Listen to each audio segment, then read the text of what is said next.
Hey fan, it's me Aaron. Drop Force Mike. And this week is the Calm Before the Storm. Yes. Next week is Justice League #1 and Flashpoint 5. Midnight release Tuesday before you go to bed at all finer comic book stores in all finer countries. USA. So it's going to be great. We don't have bank holidays here apparently. And, you know. Do, but not, just not then. No, bank holiday is a real holiday. Oh. We don't have holidays just for banks here. That's weird. Anyway, don't they get enough holidays? All right. It's kind of a relaunch this week, and it's a week ahead. It's the relaunch of Teenage Mutant Ninja Turtles. Yes. And it is. It's not a reboot. It's not a continuation directly it's its from own Mirage. universe. But it's pretty cool. It's It's cool. good. It's in color. They do all wear the red bandanas, which is a prereq for me to enjoy it. Yes. They still eat pizza, which is also a prereq for me to enjoy it. Right. And You're a very split person. you know, I like my Turtles to be a composite of things, but you know, I've always loved Turtles. It was the first comic I ever read, and Same here. I totally love it. But you know, I'm into new things, and it's a new version of it. IDW, thank you for taking this. Yeah. Thank you, because I know that you're going to get collections out, unlike Mirage did. I know you're going to keep those in print. Yes. I know that you're going to meet the demand, because there was such a groundswell of demand for Ninja Turtles here at this store. It's very true. People coming in asking for Ninja Turtles, and there was no product to sell. Nothing to sell. There was nothing. And this is when Mirage was still publishing. Yes. They just were publishing very sporadically, and they didn't get out collections. No. So we were very disappointed. Yeah. And now you know, it's- we're going to be great and happy, and hopefully they'll start doing multiple Turtles things, like a book set in the classic universe That would in be black cool. and white, like G.I. Joe Real American Hero is Larry Hama in, you know, the classic. Get lost on art for that. It's going to be great. It's a relaunch. You can get into it even if you've never read a Ninja Turtle comic before, much to the chagrin of some of the bearded Ninja Turtle hardcore fans, but the new fans can really get into it and love it. Hey, Cappy. All right. Kick-Ass 3, it's, you know, doesn't need a relaunch, but it was on a long hiatus, not late as because hell. the rights changed, but it's just late. Just late as hell. Just really late. But when I read Kick-Ass 3 on the Marvel retailers as, you know, a digital thing, Advance, it literally gave me Tourette's. And this is no slight to people with Tourette's. I think you're funny and cool, and that's all great. But you're hilarious. Yeah, they have great YouTube videos, you know, when they sing songs with Tourette's. Yeah. But anyway, like so many times in this issue, I was yelling obscenities uncontrollably. It's true. I swear to God. I was reading in the office, so I was able to do it. And that's the only way you can read Kick-Ass, is if you're doing it somewhere where you can yell obscenities and have no repercussions. Right. Because there's things that happen in here that are just, there's inside jokes for comic fans, there's just outrageous, you know, like sexual deviant stuff, and there's just outrageous violence in a humorous way, like in a dark, humorous way. Very dark, humorous ways. And, you know, dog is a man's best friend, you know? You keep your friends close. Punisher, Rucka, you're kicking ass with this. Oh, yeah. And so good. What I've liked about the first two issues, and this is what I like about a lot of Punisher stuff, what I think is a valid way to do Punisher. I love Jason Aaron's look at what makes Punisher tick and fixing the origin, all that stuff. And I loved all the dark humor of Garth Ennis. Yes. But definitely. I kind of like Punisher as the antagonist, or not necessarily the main character in the story. You shouldn't really relate to him. Yes. I like it to be like the main character who gets the most screen time is the bad guy or the cop. And Punisher just exists to screw up their lives and make things harder for them. Sounds so you're identifying with the cop or the bad guy, and then Punisher comes along and just screws things up. And I love it. So, Rucka, keep on doing what you're doing. Punisher is great. Awesome. And, you know, if you're not reading Punisher or Daredevil, you know, and there's going to be a Punisher Daredevil crossover soon, because I actually saw the editor of those books in San Diego out to lunch with Rucka and Wade, and you know they're talking about a Punisher Daredevil crossover. You know they are. They have to be. So, you know, I didn't give that heads up to Rich Johnson. I forgot. I was drinking a lot, but you know there's going to be. Okay, so Uncanny X-Force. We love this book. It's in the Age of Apocalypse universe by Rick Remender. It's a lot of fun. So good. And if you haven't been getting it, just get issue 11, 12, 13, because this is part 3. Yeah. And you can just get into this Dark Angel saga. It's a lot of fun.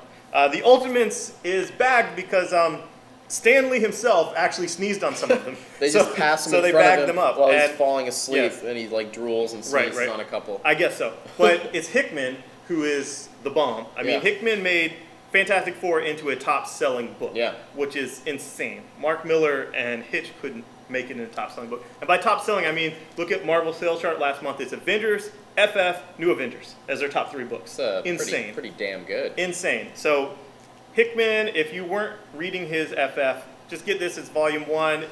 It's awesome. It's great. And his Ultimates, what I like the most about it is the whole world is his playground. Yeah. And the Ultimate books for this relaunch of Ultimates is there's one mandate other than that all the first issues have to be backed, is that they have to do things that cannot be done in the 616 universe. The super story, the tent poles to the plot, all of that have to be things that could not possibly happen, or else why do it? Why have this sub-universe? Why should it exist? And we got top talent on it like Bendis, reinvigorating Spider-Man. We got Nick Spencer on X-Men, who is good with teenagers and whatnot with Morning Glories. And then we have Hickman, who's good with huge tapestries, and that's what the Ultimates is. So it's going to be great. I read it. I loved it. Ultimate's good. And none of the artists are bad. They're all great. Like Ribic. He's great. Yes.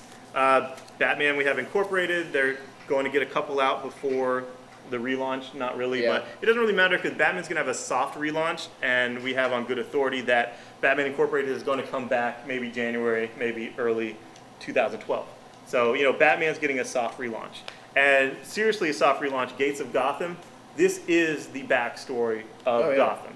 Because this is Scott Snyder, and Scott Snyder is going to be writing the new DCU Batman. So obviously, this is his, you know, backstory for it. It's not going to be rebooted or retconned or anything. This is the underpinnings of Gotham, and it's also a brilliant read. It's a great read. If you haven't read Gates of Gotham, check it out. It's a lot of fun. Cool. I love Guy Gardner. I love the Justice League International, who have a retroactive, which is by the entire creative team, including the artist, Kevin McGuire, who is just a sweet man, who I met when I was in 6th grade, and he drew me a Guy Gardner.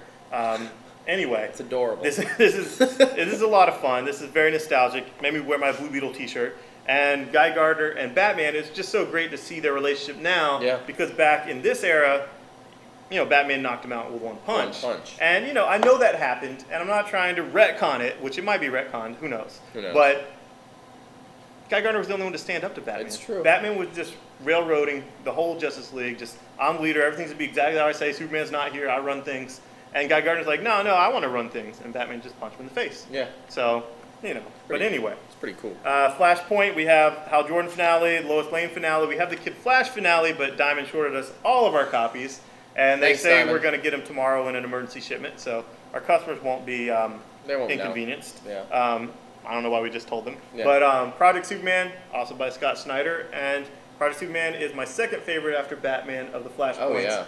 And it's just such a great origin. Just, you know, the rocket crash in Metropolis with a bunch of meteorites from Krypton and kills everyone in Metropolis. Awesome. Good times. My favorite indie book of last year was Echoes. Echoes is by Joshua Hale Falkov. I met him face-to-face at San Diego Comic-Con. I've talked to him in email several times. I love this guy. I love his book by Archaea. It's Tumor. It's about a private eye with a brain tumor. Oh, it was so good. It's an unreliable narrator. He has hallucinations and memory loss. And there's just something about a book with an unreliable narrator that really does something for me, because I think I'm kind of unreliable. Me too. And I just love that. And with Echoes, the protagonist is unreliable because he's a paranoid schizophrenic. And this is all just the premise, you know, it's all in the beginning of the first issue. His dad's a paranoid schizophrenic with Alzheimer's on his deathbed. And he tells him, hey son, you gotta do something for me before I die. You know, go to this house and take care of the girls. He's like, we don't own this house. My dad's schizophrenic, he has Alzheimer's, I don't know what the hell he's talking about. But he goes to this house, and there's a bunch of dead girls. And he freaks out because he's a paranoid schizophrenic. He doesn't take his meds, and he just starts rolling around the evidence crying. And now he's, you know, obviously going to be the prime suspect. And that's just the premise. The book is brilliant, has lots of twists and turns, and Joshua has done so much research on brain tumors and on schizophrenia and Alzheimer's that he just makes it all awesome. He makes it all work. So I'm ready for his next book with the next mental disorder, and I can't wait. What's the next book? I don't know, dude. I Vampire. There's these people that think that they're vampires. That's a mental disorder. Yeah, it's a mental disorder. So he's going to be doing I Vampire for the New 52. So you people that are like, oh, this New 52, what's this vampire stuff? I hate vampires. Well, it's Joshua Hale, who is a brilliant indie writer, and I promise you it's going to be more True Blood than Twilight. Oh, okay. I'm okay with that. Okay. This is what I read, and I loved this. Infinite Kung Fu.